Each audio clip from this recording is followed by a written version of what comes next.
All right, good afternoon. Welcome back to the Whistleblower Summit and Film Festival.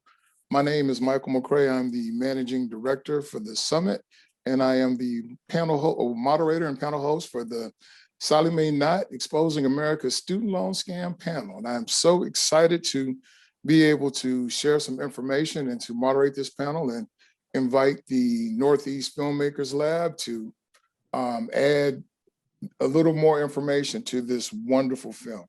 But I do want to start off by just as I guess a personal point of privilege, I believe that this issue and topic is very important for whistleblowers. And the reason I say that is that when you look at statistically who are whistleblowers, a lot of whistleblowers come from people with professional ethical requirements, lawyers, doctors. And of course, in order to become a professional, you've probably taken out student loans. So one of the things that happens in terms of whistleblower retaliation and isolation is that you can very well wind up losing a career that you spent a lot of money financing. So it's particularly heartbreaking and it's particularly moving for our core audience here to have discussions such as this. And then also there's an added benefit that the film includes Ralph Nader, who may be arguably the originator of the term whistleblower. So it's a great film. It's a wonderful topic. We have a great host in Northeast Filmmakers Lab. And so with that, I'm going to get started. And without any further ado, I won't go through the long bios, but I just want to introduce you to who's going to be on our panel. Of course, Michael Camoin is the filmmaker and based out of Albany, New York, and he's the founder and president of Videos for Change Productions. We also have Alan Collinge. He's the film's main voice and is an activist and author of the student debt loan scam, the most oppressive debt in U.S. history and how we can fight back. That was published in 2009 by Beacon Press. We also have Joan Oberg, who worked for 11 years in the U.S. Department of Education on higher education programs, including student loans. And we also have Catherine Fitz, who's another main whistleblower in Sallie Mae Not, and she's a former Sallie Mae board member who shares some of the inner workings of the organization. And as an added bonus, we have Bob Hildreth, who's the founder of the Hilda Institute, and he's also someone who's not unfamiliar with student loans and basically the investment world. Bob has a kind of an extensive bio, but we're all here together to have a wonderful conversation. And with that, let's start off by asking questions for Michael. Tell me about what prompted you to produce the film. Well, I was first introduced to the topic of student loans and Alan Collinge through the Northeast Filmmakers Lab. I then started to think about my daughter, who's now 17, and my son, who's 16, and that my wife, Linda, and I would be facing this challenge of how we're going to pay for college. And I eventually got around to reading Alan's book, and it just made me angrier, Michael. And, today, after, 5 years working on this film, my heart just goes out to the borrowers because they've been so impacted, wrongly, unfairly. As Ralph Nader says, what was their crime? They went to college and university. And it's those types of things that make you stick with a documentary that does take 5 years just to produce this 41-minute short. What do you hope that people will walk away with? Well, number one, with Sallie Mae Not, we hope that they understand, the goal of this was to put the question out, is this a bad borrower problem, which I was reading about past few years in the paper, or is this a bad lending system that needs to be investigated even deeper? And so what I hope is, I don't want to make up the audience's mind for them, but I hope that what they take away is that this clearly is not solely a bad borrower problem. This really is a failed lending system. Let's go to Alan for a second. Alan, can you tell me, I guess as the main voice and the author, tell me kind of how did you get involved in this, or what caused you to take, I guess, the writer's journey to outline all of what's going on here? Thanks for the question, Michael. So I've got student loans of my own, and many years ago, I came across the pointy end of the student loan stick. My loans were thrown into default despite my best efforts to keep them in good stead. So I was actually working in banking at the time. In fact, I was working in governmental banking, ironically. And, I was just sort of reflecting on what I knew about federally guaranteed loans and how that all works. And I realized something had gone horribly awry. So, I started doing research, and very quickly I wound up, I took my stuff to Fortune magazine, and Bethany McLean, the reporter who broke the Enron story, wound up doing a cover story on it. And that pretty quickly led to what turned out to be a top story on 60 Minutes. And that actually culminated in one of the biggest scandals in the history of higher education, where financial aid directors from colleges like my alma mater, USC, Columbia University, and others were fired. Just rampant corruption was discovered by both the Senate, the State Attorney General Office of New York. Eliot Spitzer started that. So unfortunately, I thought this was only going to be like a 2-year project. To me, the problem was very clear, and that is the absence of bankruptcy protections from the loans. Lo and behold, here I am 16 years later, and this problem, it's a very good thing that we're making this film right now, because this problem is now, it's reached the point of catastrophic failure. So I could not be more happy that this film is finally coming out when it is here today. Ellen, let me ask you this. Having been in the trenches for so long and kind of watching, I guess, the political realities, essentially we have a problem where working class people, everyday people are the victims and corporations are the benefactors. And with the way that our political system is now interlocked, do you foresee a positive end to this or future? What do you think the future holds? Well, the one thing that I know for sure, Michael, is that this is now a catastrophically failed lending system. There's no saving it. This pandemic is the nail in the coffin. Probably only half the people were actually making payments on their loans before the pandemic. Today, almost nobody is paying because of the pandemic pause. But truthfully, whenever they lift this repayment suspension, I don't think that even 20% of the people out there are going to ever resume making payments on their loans. That we know. That's a pretty hard data point, I think. The only question now is whether it has a good outcome or a bad outcome. The good outcome clearly is, bankruptcy protections have got to be returned to the loans, and the president can and should cancel all the federal loans that he can. I think it's time to literally remake higher education financing in this country. And I think other people on this group would agree with that. So that would be the good outcome. But, this could have a terrible dystopian, horribly dark outcome as well if the lending system digs in its heels and really decides to go to war with the borrowers. So that's why this fight is so important. That's why this film is so important. Yeah. I have many follow-ups to that, but let's kind of share the wealth. Catherine, as someone who was a former Sallie Mae board member, kind of share with us your insights and kind of what made you take the positions that you took.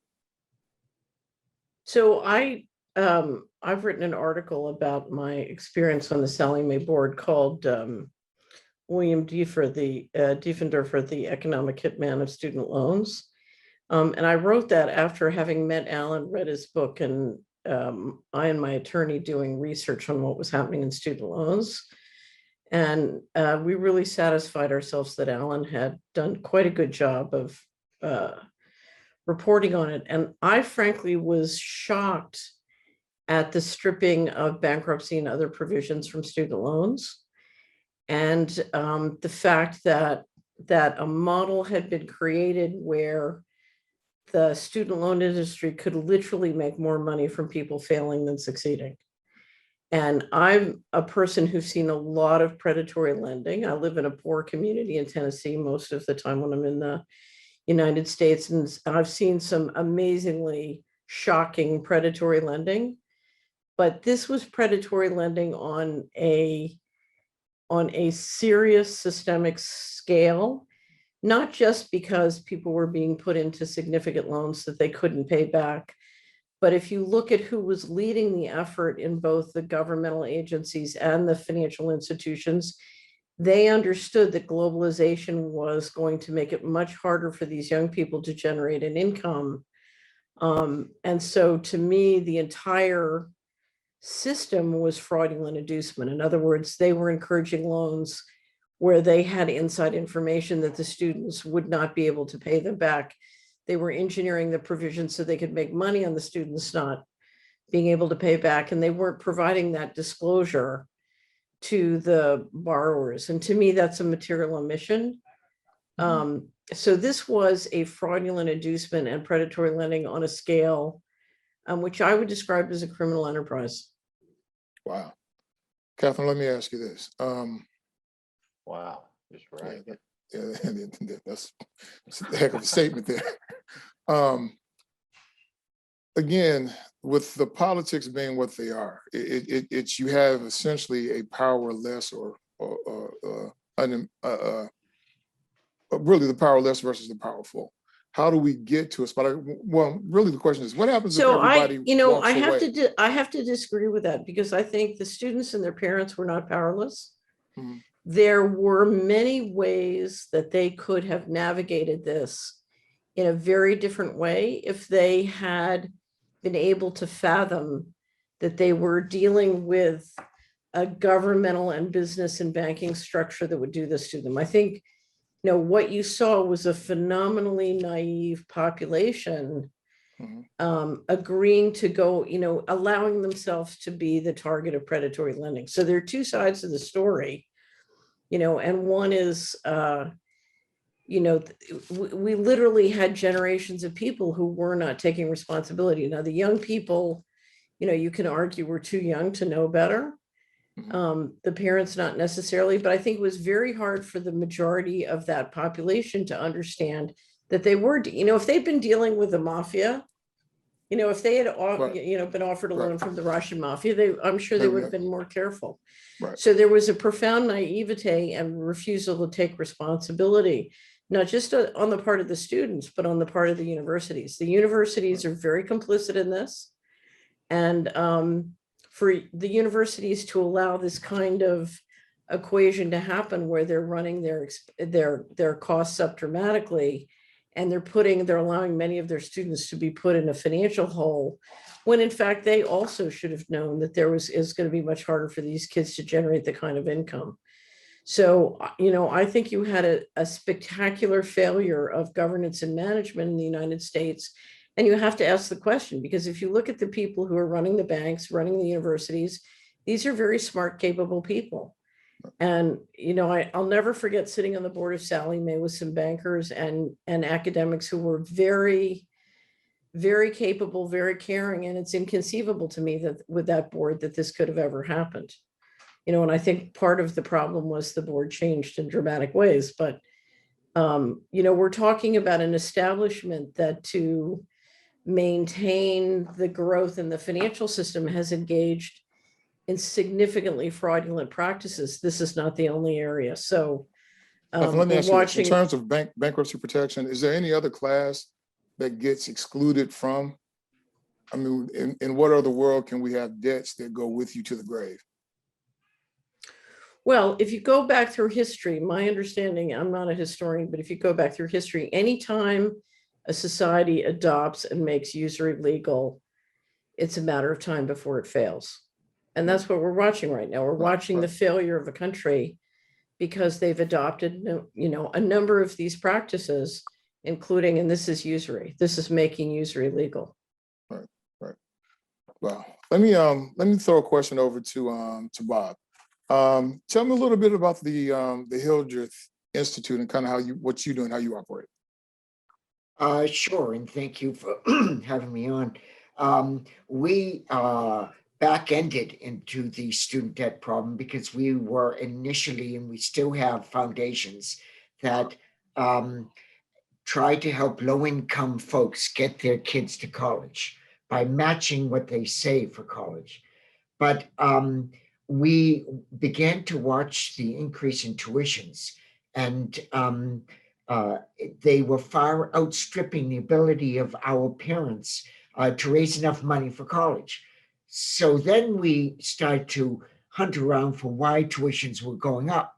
And we believe, and I think it's become the general belief now, that tuitions go up because of the free subsidy of colleges. That is to say that, and this is very important to understand, it isn't just students on the line here, it's colleges in our entire higher education system that is at risk right now. But when you give a college a right to draw any amount of money that it wants, given the number of students that it brings into the college that have debt, then you have an open invitation for them to increase tuition, which increases their ability to draw money out of the government, as the students, the only way they can pay for it is by increasing their student debt. So it's the opposite of a virtuous circle. That's how we got involved. Right. It's interesting. I think a point that you just made, and with Catherine, it's the model that we used to have, where you could go to high school education, work at the factory, and feed your family. As we moved into more of an information age, and we started to sell that college was essential for you to progress and for you to become middle class, and making it more of a necessity if you believe that, again, in the world prior to the globalization, where income and wages would actually allow you to support your family and to be able to pay off debts that weren't astronomical. But now it's almost like we're at really, it's almost like a Ponzi scheme, where, and speaking, especially as an African-American who faces that conundrum where, you're told that you have to go to school, get a great education in order to get a job, that people essentially take on more and more debt under this false paradigm of what America is. And as Catherine just said, due to the globalization, there's downward pressure on the job market. You now take on all this other debt load when the job prospects and the markets aren't there. And it's, in addition to just being bad for whistleblowers, it's bad for everybody. Michael, let me ask you another question. In terms of the way that you've planned the film and releasing this in chapters, kind of what's next in this production? So thank you, Michael. I want to make an announcement that From the Heart awarded the documentary a $3,500 award, the Roy W. Dean Film Grant. So we're going to apply that to continue our efforts, which is really, this is just chapter 1, Sallie Mae Not. So there are 5 other chapters that look at more closely at John Oberg's role and the successful lawsuits that he's filed against overbilling of the United States government by lenders. Chapter 3 is with looking at Wall Street, comparing the mortgage lending crisis to the student loan debt crisis. In chapter 4, we dive deeper into universities and parents and borrowers, student borrowers. And then chapter 5 is just the fallout from all of this. We go, into the impacts of from taking your own life to leaving the country to just getting off the grid to creating an underground economy. And then in chapter 6, we're going to look at the solutions. Many people here on this panel have practical solutions, which I hope we can get to this afternoon, just to touch the iceberg on. So that's some of the things that we want to do moving ahead. And that, obviously we would love to get this onto every college campus, because as Ralph Nader tells us again later on, once you leave campus, you don't have that base of organization.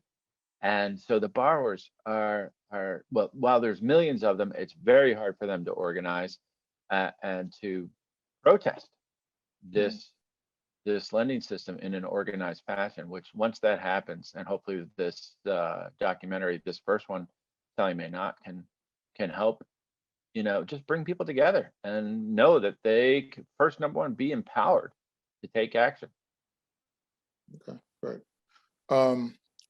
Question for John, I guess as a policy expert or someone with experience in the Department of Education. What happens if no one pays their student loans back? Well, we would have a catastrophe if that were the situation. We have a catastrophe right now going on. We're looking at administrative chaos right now.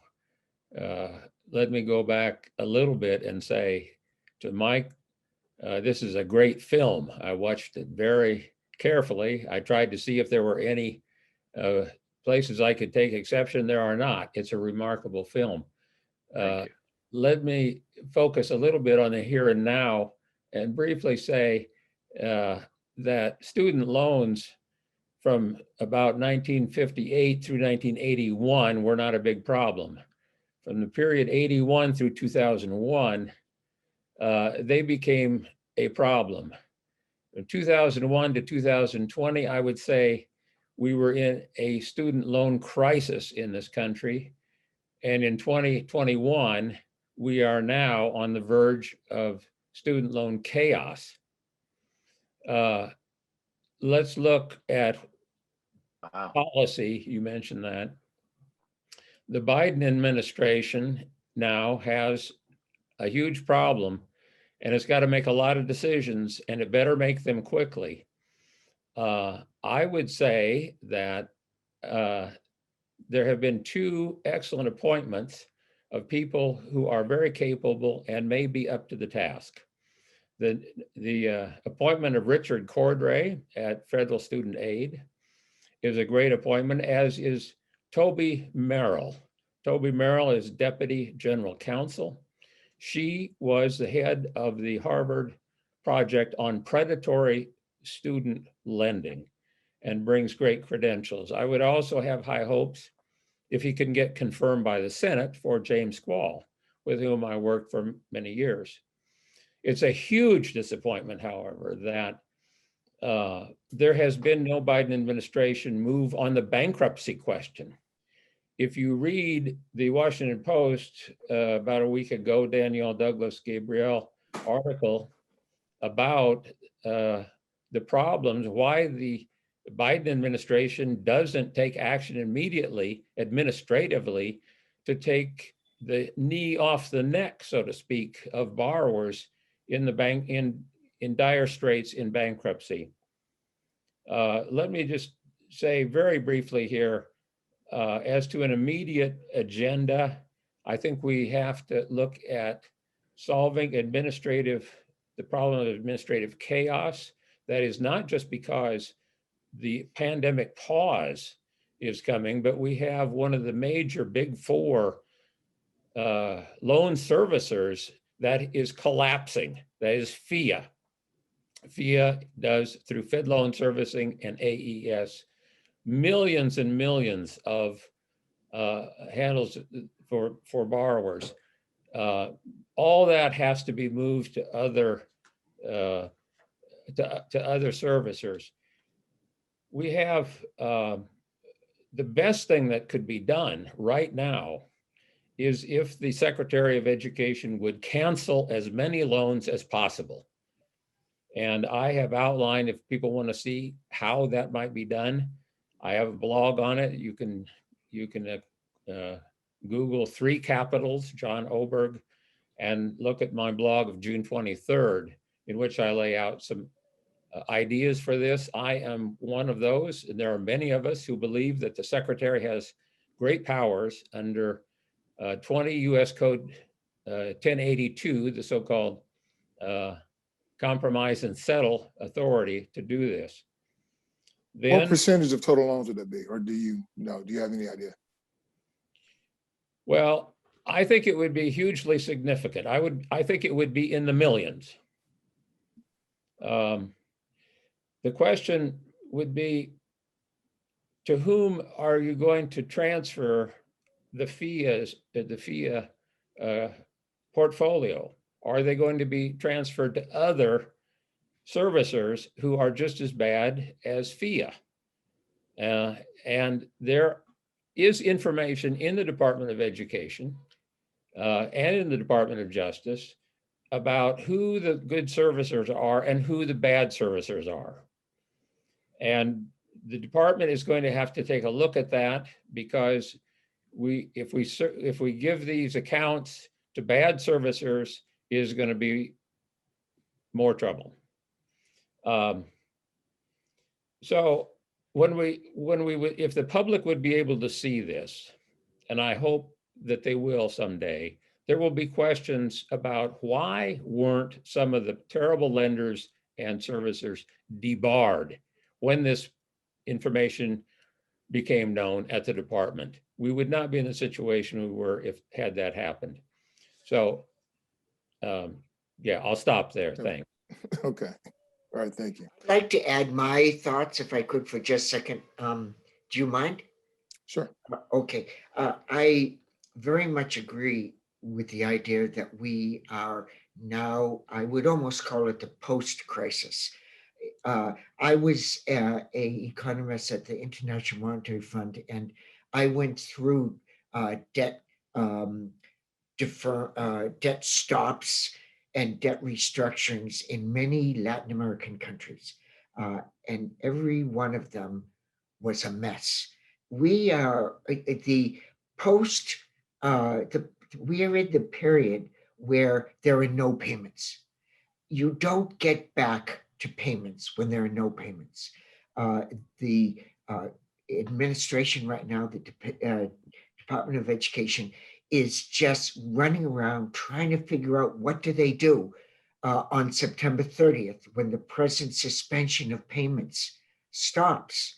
And they know, in fact, they're already calculating a steep increase in defaults were they to end the suspension and demand that people repay. Now, this is the problem of why it's such a mess.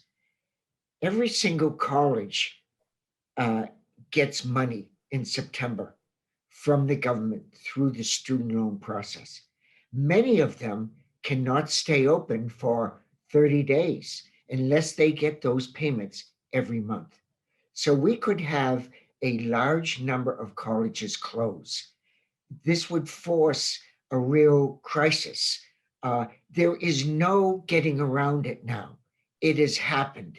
We are at the point where we are about to put the higher education system on a ventilator, to use the COVID. That is, it's not breathing.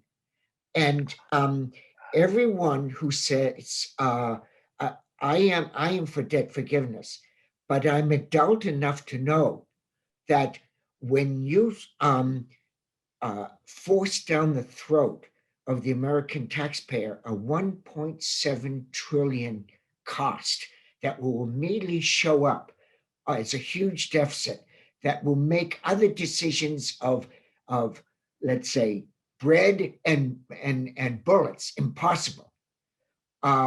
You are going to have and then you turn around and say, oh, and by the way, we need $100 billion more from you, the taxpayer, to pay the new finances that our colleges desperately need. You're going to throw the colleges will unfortunately not get off the ventilator. Many will die. It's let me ask you this, because when I think about this problem, as well as the essentially mortgage fraud and commercial banking, the house of cards, the question becomes: it's truly moral hazard. If we allow all these people who are quote unquote deadbeat students, if you forgive them all, then the person who didn't take out his loan, or the person who paid back his loan, therefore feels that someone else in society received a benefit that they didn't have. And so that's that causes part of the political conflict, that we don't want these quote unquote undeserving people to have other benefits, or then I was foolish for paying my student loan. We seem to have gotten around that in terms for bankers. Why do you think we can't get around that in terms of student loan borrowers? Is that a question to me, sir? Yeah. You or Catherine? Oh, okay, well, that is part of the chaos, because what you just said is absolutely true. Student debt divides our country in so many ways. Debtors versus those who have already made the decision en masse, although they didn't know they were making mass, they were small, that they will not pay again. Those two sides, colleges versus students, taxpayers versus the students. We have backed into a situation where we are adding to the divide. But so much of what we're talking about, it's as if we were in a morgue and we didn't know the person on the slab was dead. What are we talking about anymore? It died. It's dead. We have to create a new baby, and we will. But man, oh man, is it going to hurt? Right. So I don't think this is as complicated as many people feel. A little bit because we've been sort of stuck in a bell jar. If you sit back and you look at what the central banks have done in the last 2 years, since they voted for the going direct reset in 2019, they've injected over $3 trillion into the economy. And we've got private equity firms running all over the country buying everything for pennies on the dollar, including the house next door. So when the central banks went to inject trillions of dollars, it's not a problem. There's over 21 trillion in undocumentable adjustments at the federal level, and a lot of indication to suggest that trillions of dollars have been rolling out of the back door. So there's trillions for many different things. But I agree with Bob that there is a real problem of perception for the people who paid off their loans or feel it's unfair that somebody get a free deal. So very simply, one of the things you can do is you can turn to everybody who's got a student loan and say, you know something, all these ridiculous fees are a predatory lending program. We're going to cancel all the fees, and we're going to go back to the beginning and agree that they should get the same rates that the New York Fed member banks get from the Fed. So, if JP Morgan Chase can borrow at 25 basis points, then why can't our kids? After all, they're using the federal credit, which is backed by the taxpayers. These are our kids. These are our taxpayers to the future of the system.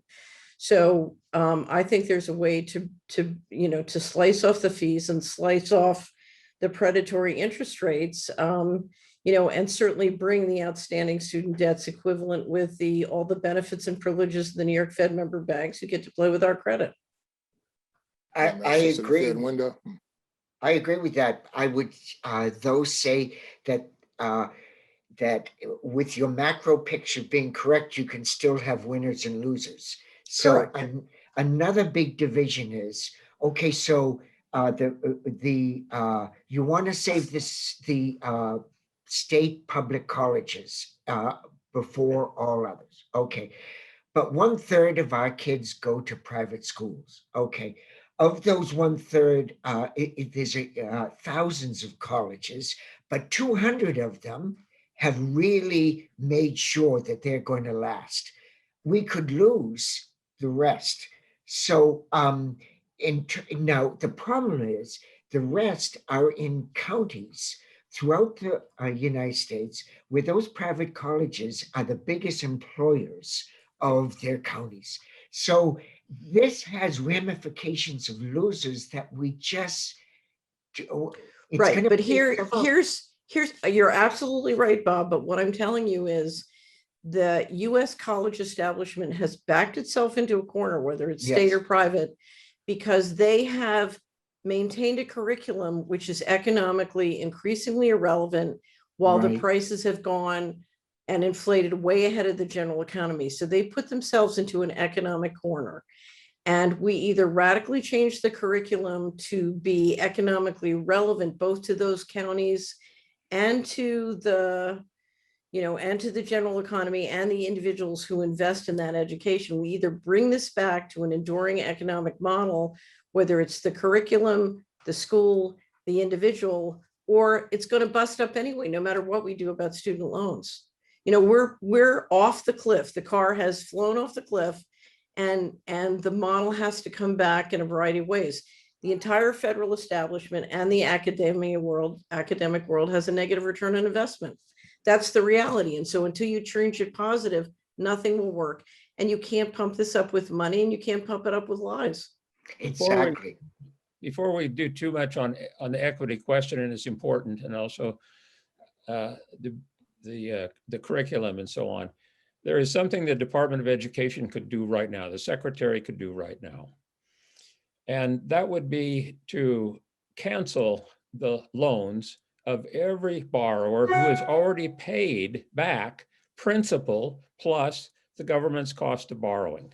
That's a great idea.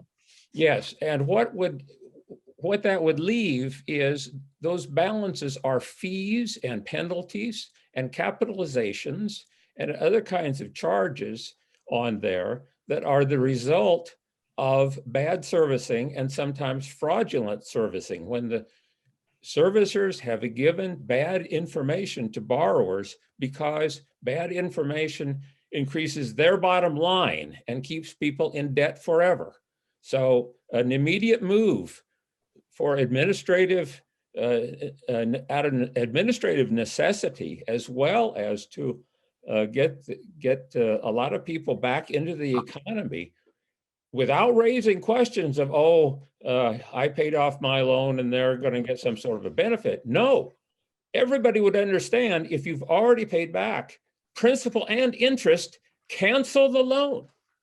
Well, here's the only thing, Jonah. I would take it back at the New York Fed member bank borrowing rate instead of the government interest rate, because if you look at the interest rate the government is using to borrow money with our credit, and the arbitrage they're getting, it's too wide. But if the only deal I could get is yours, I would take it.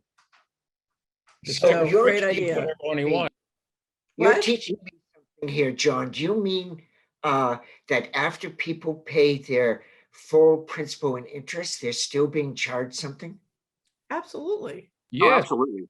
The film shows all these people who say, I've been trying to pay down my principal and I've paid my principal, but yet I am deeper in debt than I was when I started. Well, that's because of the effect of the interest rate over time. No, and the fees. The fees are outrageous. It's the fees and the penalties and the interest. We have a borrower comes to mind. He originally borrowed $85,000 for law school. Well, here he is 25 years later. He has repaid nearly $200,000 on this $85,000 loan. And because of all the penalties and fees that come and the capitalization that come along with the default, he still owes about $235,000. And in the absence of bankruptcy protections, in the absence of limitations, there is no running, there is no hiding. They have him over a barrel. So one other quick point that I might make, we just gave out $1 trillion in PPP loans that don't need to be repaid. And I would suspect that a lot of the businesses that got those loans probably didn't need the money. Well, all of those $1 trillion added to the national debt, and they required $1 trillion to be drawn from Treasury. With federal student loans, not one dime has to be taken from the Treasury to cancel these loans. Not one penny is added to the national debt.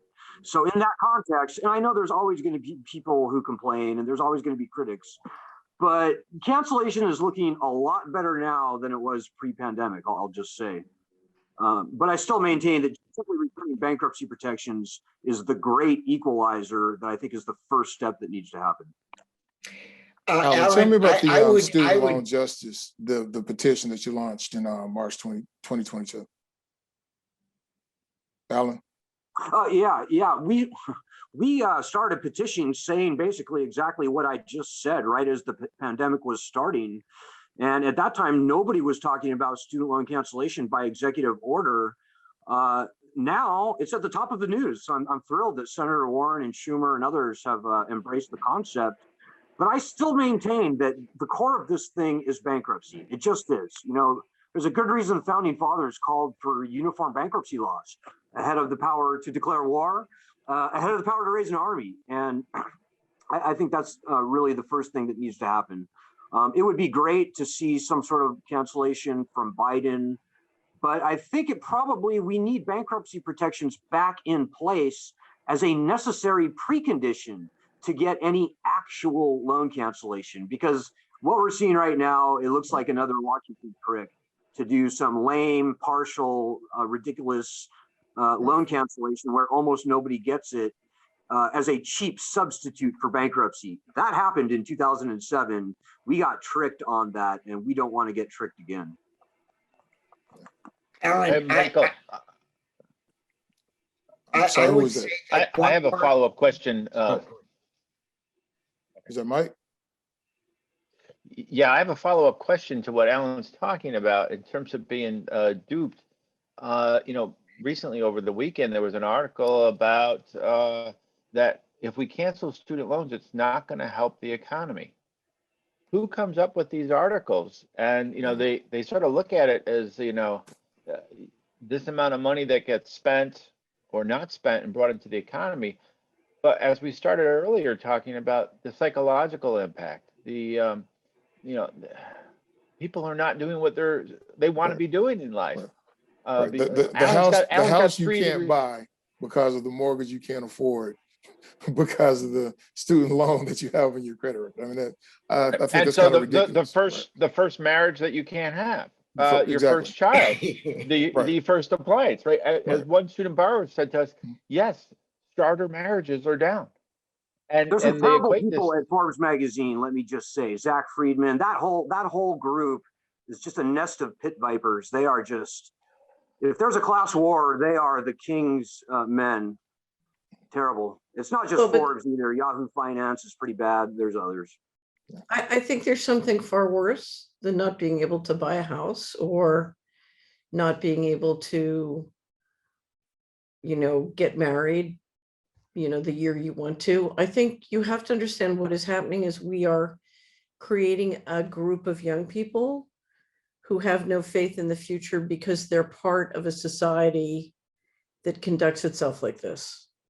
And they have given up on trying to build anything because there's no point in building something in a world where everything's a scam and a fraud, and all the corporations and banks are liars. You know, and if you look at the litigation and civil and criminal settlements of the big New York banks from 2006 on, you know, they read like a criminal enterprise. I mean, the Department of Justice and JP Morgan Chase have a kickback scheme going, and the settlements that we've counted for JP Morgan Chase and for civil and criminal liabilities is over 1 year of net income, $42 billion. So, but what I see when I talk with and deal with young people is they see people, I see young people who believe their society is not worth investing in. And you are literally ensuring the failure of the future of the country, especially when you combine it with the fact that 54% of American children have chronic disabilities. So, you know, when half your young people are chronically ill and are deeply in debt and have no faith in the future, let alone or respect for the society in which they live, you're talking about the end of a society. Mike, let me Well, try. Catherine, I think Answer the your question. well, Well, well, due to time, I think this is a perfect point that we should pick this up again later at the happy hour that's going to take place, again, sponsored by the Northeast Filmmakers Lab. It has been a wonderful panel. It's been an excellent discussion. The points were so prescient. The film was so wonderful. I want to thank everybody for participating, and I look forward for the continued conversation and engagement at the next session. Mike, Bob, Catherine, John, Alan, it's been wonderful meeting you guys, and thank you very much for participating in this wonderful panel for the summit. Take care. Thank you. Mike. Thank you, Thank Michael. you so so much. much. We appreciate it. See you guys at the happy hour. Yes, everybody, please check out the login for How- the happy hour. It's how right can there in the you- chat section. How, after Christine said this is the end of civilization, you're gonna have a happy hour? Yeah. Yeah, that's the only You thing we